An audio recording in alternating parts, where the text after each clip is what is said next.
Hello there, Fissyfams here. Welcome back to my channel. On this channel, I talk about faith, lifestyle. I also review books and magazines. Hope you are doing well.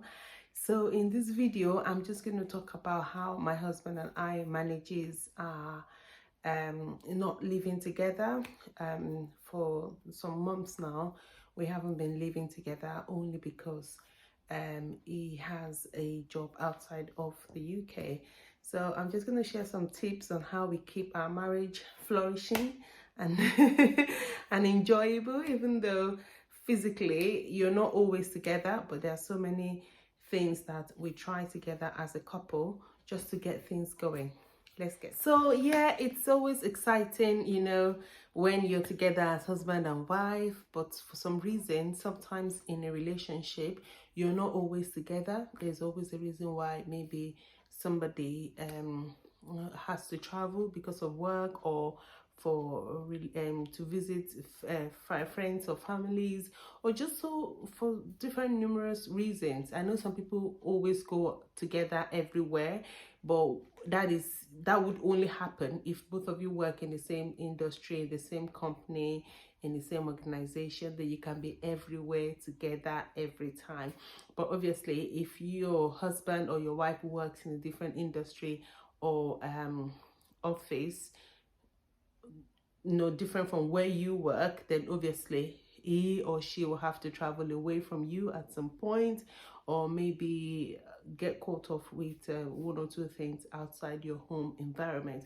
So I'm just going to share some tips on how my husband and I still manages to work on our marriage. Like I always say, marriage is hard work. It's you have to be intentional about it. It doesn't just flow, like it's not always just smooth, but you just have to work on it. You just have to put the work. You have to be intentional about your relationship. You have to be intentional about each other, not taking each other for granted. The likelihood is there, when you're married for a while, you just want to, like the man is there or the woman is there. I don't care about anything else. But to be honest, you need to keep working on your relationship. Remember, anything you don't take care of, you're going to lose that thing. So relationship, marriage, if you don't take care of it, you are going to lose it. So I'm going to talk about the advantages and the disadvantages, but overall, I think we still manage to enjoy ourselves as much as possible, because it's just what it is at the moment, and we are hopeful that it won't be long before we all come together again as a family. So the first thing is we talk a lot, on the phone. We talk about everything, anything, and even when he's still working over there, we just leave the phone on, and then we have interruptions here and there from the children or for whatever it is. And sometimes, not even sometimes, most of the time, especially when my husband is talking with the children, they always want to see daddy. They want to see the video. So it's mostly video calls. And yeah, so that has really helped us. Another thing is we pray a lot. We pray every time, every night together. By God's grace, we pray together. Before we sleep, we share about sometimes testimonies in the day. Sometimes if there's any Bible passage that we need to talk about, maybe there's something not unclear. Especially me, I always have questions like, what do you think? This is what I found, in the Bible. What does the Bible mean? So it will take that time to explain to me, which is always very enriching. I always love that moment. I always look forward to when we talk in the night just before we sleep. And another thing is we share our dreams, our vision. Like he knows I'm passionate about baking, so sometimes we talk about my baking things, and what he's also passionate about, we talk about it. What are you doing? What are your next plans? That sort of thing. So we share dreams and we share visions and what we have for ourselves. One thing I would say is that sometimes you can get caught up in your own world, but most importantly, speak to somebody, because I know when you're alone, like whether you have children or not, sometimes you just get like you've had enough. You just get caught up in your own environment. But please don't keep things to yourself. Make sure you find somebody you can trust, somebody you can talk to. Another thing is you can self-develop. So instead of looking down in the dumps and looking, oh, my husband is not here, if he was here, blah, blah, you know, just complain and murmuring, spend that time on yourself, develop yourself. Is there a skill you've been wanting to develop? Devote that time. Instead of complaining and murmuring, devote that time to what you want to do, the skill you want to acquire, the value you want to add to yourself, all right, as a man or as a woman. Instead of moaning and complaining about your wife not being around or your husband not being around, spend that time to self-develop yourself. One thing is, it will be stressful, especially with children, if your husband or wife is not around you and you have to do all the work by yourself. If you have a helper, a nanny or grandparents, that's really, really good. Take the help, use the help, enjoy the help. If you don't have helpers, please, it can be very stressful. If you think you've got to the end of your tether and you can't take it anymore, talk to your husband or your wife that is not living with you and see how both of you can work through things.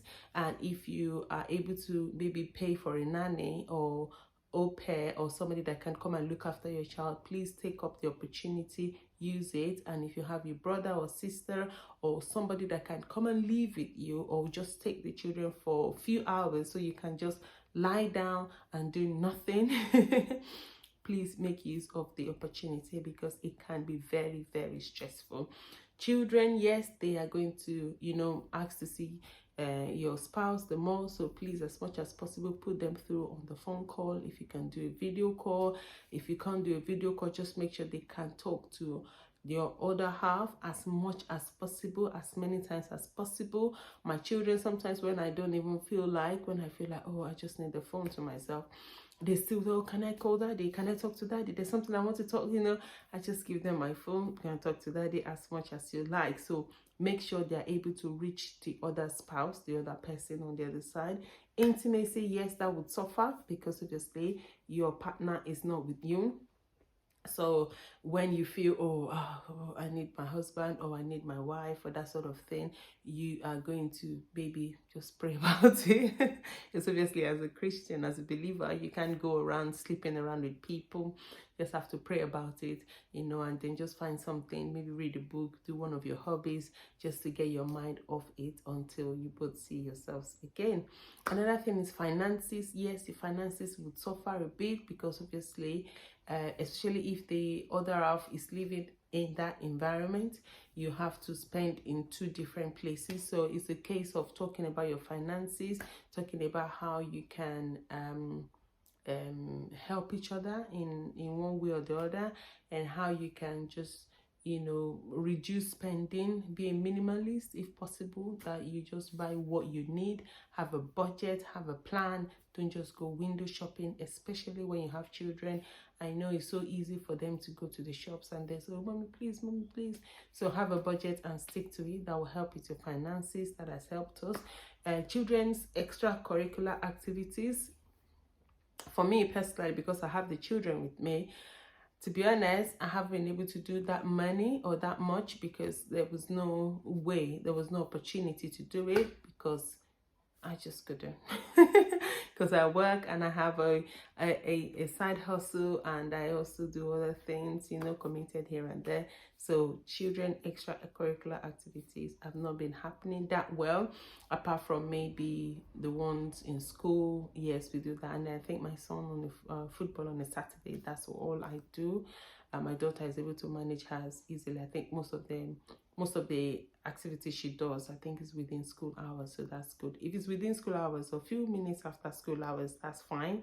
But if it's, you know, taking somebody somewhere on a Wednesday evening, and then on Thursday evening you're going somewhere else, and then on Saturday evening you're going somewhere else, no.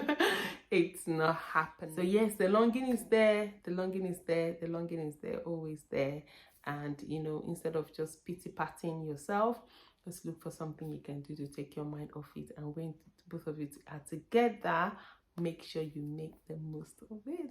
So that's how my husband and I have been able to manage our I shouldn't call it separation, our living apart. Yeah, living apart, just for the time being. All right, so let me know in the comment section below if you've experienced something like this, or you're worried that, oh, you can't trust your husband or you can't trust your wife, and let's chat in the comment section below.